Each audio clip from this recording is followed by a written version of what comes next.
Another rotation. Another batch of soldiers needing equipment checks. Krath clicked her mandibles together in what passed for a sigh among her people, a sound echoing softly in the cavernous armor bay. The Galactic Defense Coalition station hummed around her, all sterile metal and recycled air, and here she was, stuck doing basic fitting work. Again, her compound eyes scanned the duty roster on her datapad, forearms moving in practiced coordination as she pulled up the day's assignments. Humans, of course. 3 of them scheduled for full armor recalibration before deployment. She'd heard the stories. Sure, everyone had. Humans this, humans that. But honestly, they looked soft, fragile. Their skin had no natural plating, no chitin.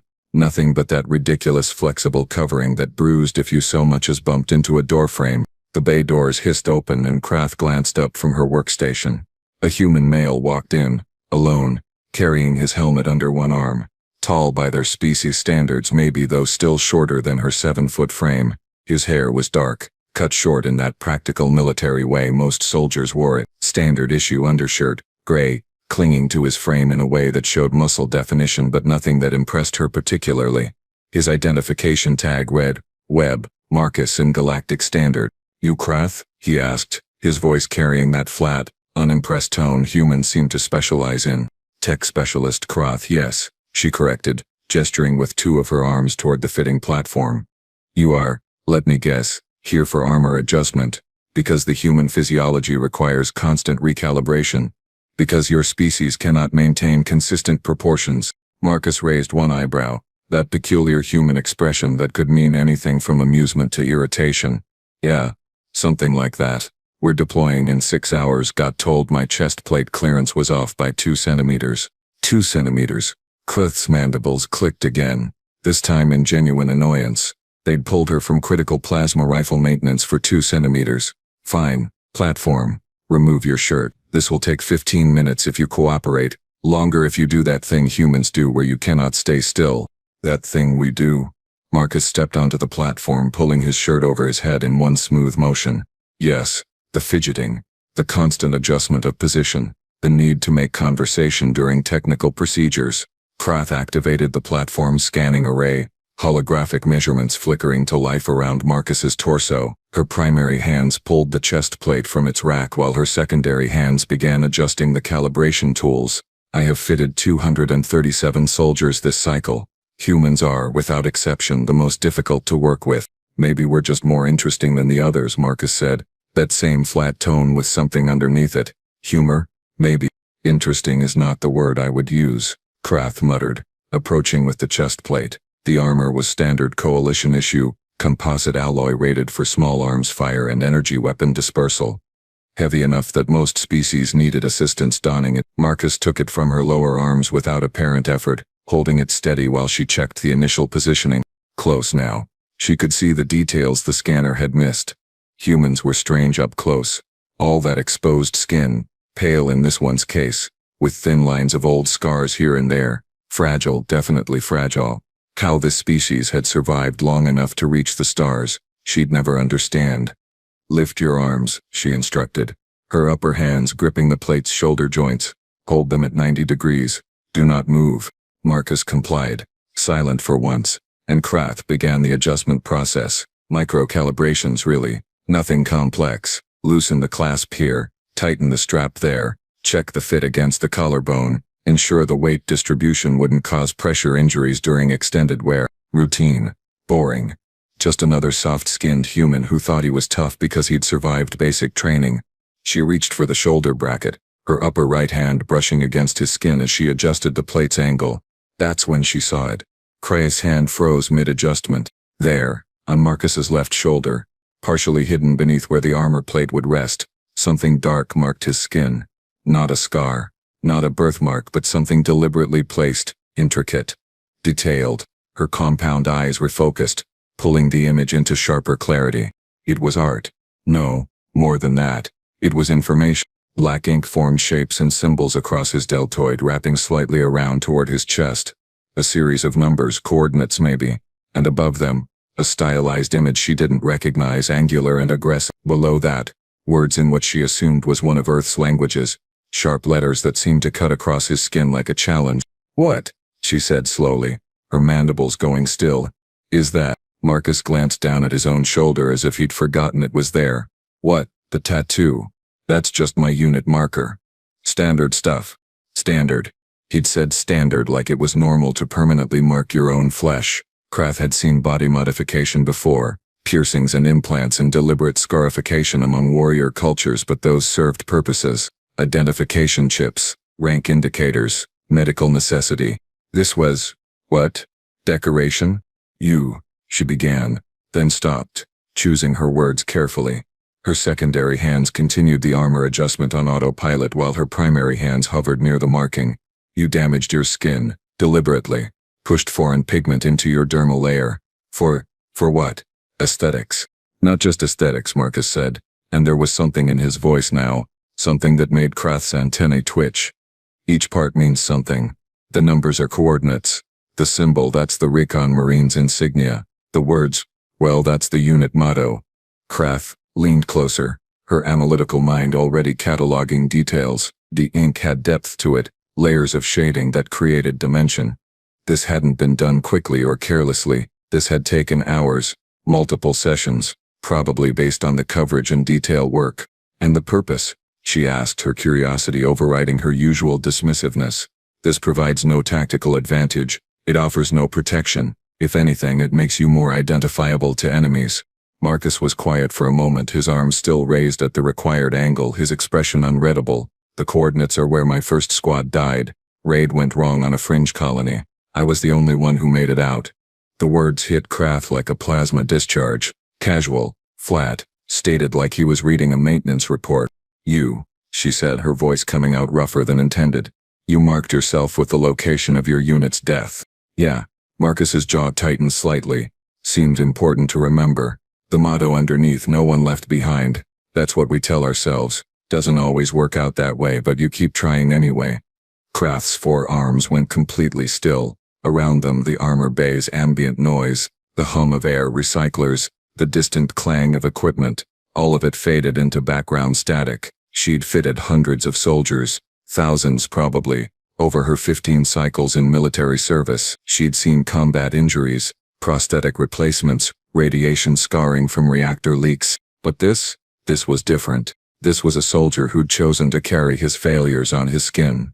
Permanently. Visibly. A reminder he could never remove, never forget, embedded in his own flesh through what must have been considerable pain. Her species didn't do this. The Krell didn't do this. None of the coalition races she'd encountered did this. There's more, isn't there? She asked quietly, her eyes tracing the edges of the visible ink, seeing now how it disappeared beneath where the armor would cover. This is not the only marking you carry. Marcus met her gaze, and for the first time since entering the bay, she saw something behind those strange human eyes. Something old. Something heavy. Everyone's got their marks, he said simply. Some are just more visible than others. Krath's mind stuttered, catching on that statement like a broken gear. Everyone's got their marks. Her secondary hands resumed the armor adjustment automatically, muscle memory taking over while her conscious thoughts spiraled elsewhere. Somewhere in the back of her processor-like mind, data she'd previously dismissed suddenly demanded re-examination. 3 weeks ago, the briefing she'd sat through, half listening while running diagnostics on a faulty respirator system.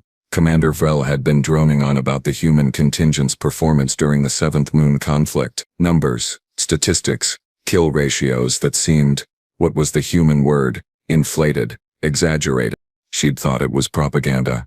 The humans had taken 18% casualties, the commander had said, held their position against a force 3 times their size for 42 hours, refused evacuation until reinforcements arrived. At the time, Krath had clicked her mandibles dismissively. Foolish, reckless, probably embellished for morale purposes. But what if it wasn't? Her eyes flicked back to Marcus's shoulder, to those coordinates, the location of his unit's death, a place he'd chosen to remember, literally forever. Another memory surfaced, unwanted but insistent. 6 months back she'd been requisitioning parts in the station's central supply depot when footage from the Kelvar station siege had played on the public monitors. She'd glanced up, bored, expecting the usual combat recordings. Clean, tactical, the way civilized species fought wars with drones and distance and careful calculation. What she'd seen instead had made her stop mid-requisition. Humans, A squad of maybe 10, in a corridor filled with smoke and emergency lighting. They'd been fighting hand to hand. No, closer than that, grappling with Sarkon shock troops in their own armor. She remembered thinking how insane it was, how suicidal. The Zarkon were ambush predators, 700 pounds of muscle and natural weapons. But the humans hadn't retreated.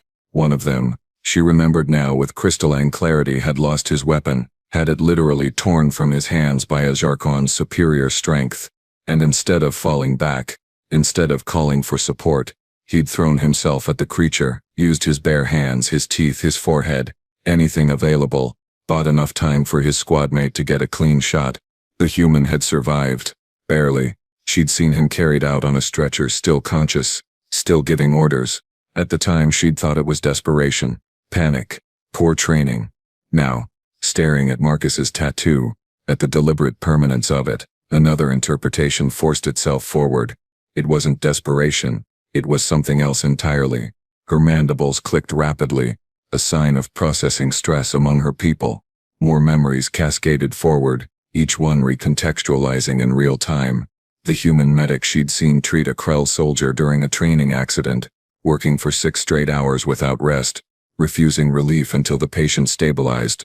Krath had assumed it was duty, professional obligation. The human pilot who'd crashed his fighter into an enemy dreadnought rather than let it reach the evacuation ships, buying civilians 3 extra minutes to escape. She'd read the report, filed it under acceptable losses, moved on. The human engineer who'd gone into an irradiated reactor core with minimal shielding to prevent a meltdown, knowing the exposure would kill him eventually. He'd lived another 4 months, Krath remembered, died in medical, never complained once. Individual incidents, data points, she'd processed them as anomalies. Statistical outliers, the occasional crazy soldier every species produced. But what if they weren't outliers? What if this was just what humans were? Her eyes traveled across Marcus's visible skin, looking now for what she'd missed before. There, on his right forearm, another mark, smaller, names, she realized, a list of names in tiny script, his left rib cage partially visible, more ink. A date, maybe, coordinates again. How many marks did he carry? How many deaths? How many failures? How many memories burned into his flesh because forgetting wasn't acceptable? And he stood here calm, arms raised, letting her adjust his armor like this was just another day, like he wasn't carrying a graveyard on his skin. Krath's history education surfaced. Unwelcome. She'd studied Earth during her military academy days. Basic cultural overview. Required reading for coalition integration. Earth's history was violent. Everyone knew that. Humans had spent thousands of years killing each other before they'd finally unified enough to reach space. But the details, the specifics she'd skimmed over, they came back now with uncomfortable clarity. Humans had warfare before they had writing. They'd developed projectile weapons before they'd invented the wheel. They'd created chemical weapons, biological weapons, nuclear weapons, and then, somehow, pulled themselves back from extinction through sheer stubborn willpower. They'd made it to the stars while still carrying tribal grudges, national identities, religious conflicts that predated their industrial age. And when the coalition had found them, had offered them a place among the peaceful species of the galaxy, they brought all of that history with them. Not as baggage, as tools. Your armor's fitted, Krath heard herself say, her voice sounding distant. The clearance is corrected. Marcus lowered his arms, rolling his shoulders to test the movement. The tattoo disappeared beneath the chest plate. Hidden again, just another secret these humans carried. Thanks, he said. You okay?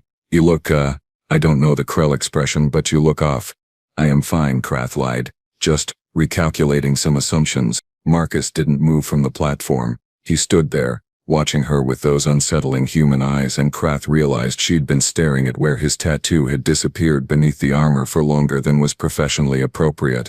You want to know about them, don't you? Marcus asked. And it wasn't really a question.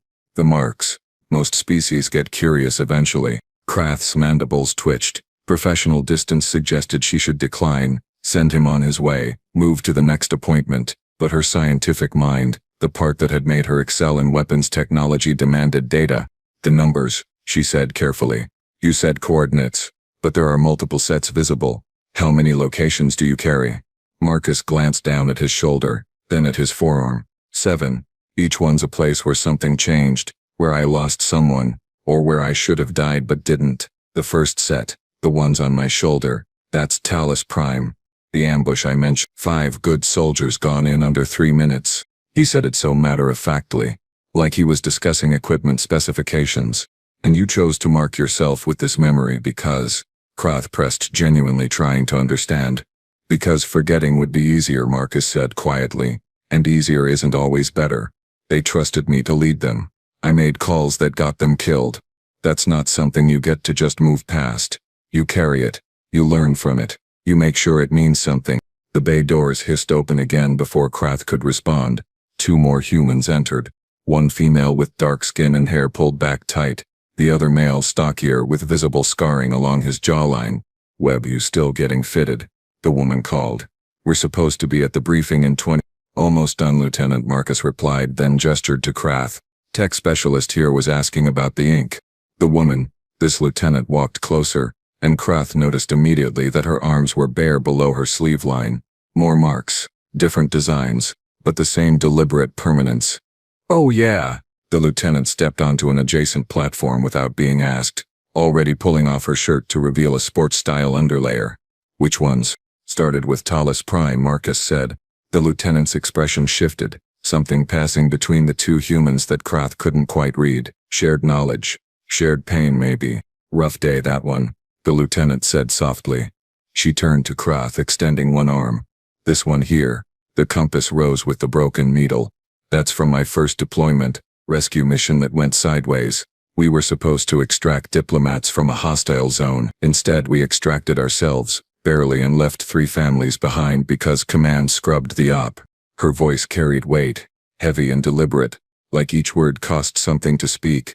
You also marked yourself with failure? Krath asked, the question coming out sharper than intended. Not failure, the lieutenant corrected. Responsibility. I gave the order to withdraw. Right call tactically. Saved my squad. Still think about those families every damn day. The ink makes sure I never forget what command decisions actually cost. The stockier male had moved to another platform, already stripping down for his own fitting. His back, when it came into view, made Krath's breath catch in her respiratory spiracles.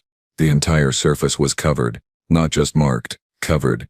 A massive piece that spread from his shoulders to his lower back. An intricate design of machinery and organic matter intertwined, broken and reformed. Among the abstract art she could pick out words, dates, coordinates, names. So many names. Santos survived a ship decompression, Marcus said, noticing Krath's stare. Entire section blew out. 17 crew lost. He held a manual airlock seal closed for 40 minutes while rescue cut through. Santos rotated slightly, showing the piece better. 43 minutes actually. And I didn't hold it alone. Engineer named Park was with me. She died about minute 35 when the stress fractures spread. Kept her hand on that seal even after. He pointed to a specific section of the tattoo, where mechanical gears seemed to break apart into organic fragments. That part there, that's for her. That's for all of them. Krath's forearms hung uselessly at her sides. 3 humans, 3 bodies marked with permanent reminders of trauma, loss, death. And they spoke about it casually, like discussing the weather, while simultaneously treating each memory with reverence. I do not understand, she admitted, her voice quieter than she'd intended. Your species has technology.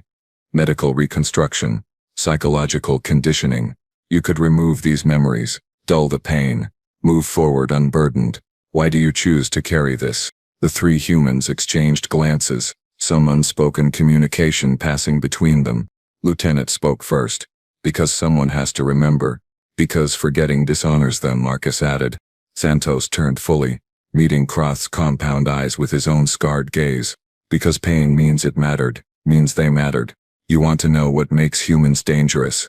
It's not our weapons or our tactics. It's that we refuse to let go. We hold on to everything, the good and the bad, and we let it fuel us forward.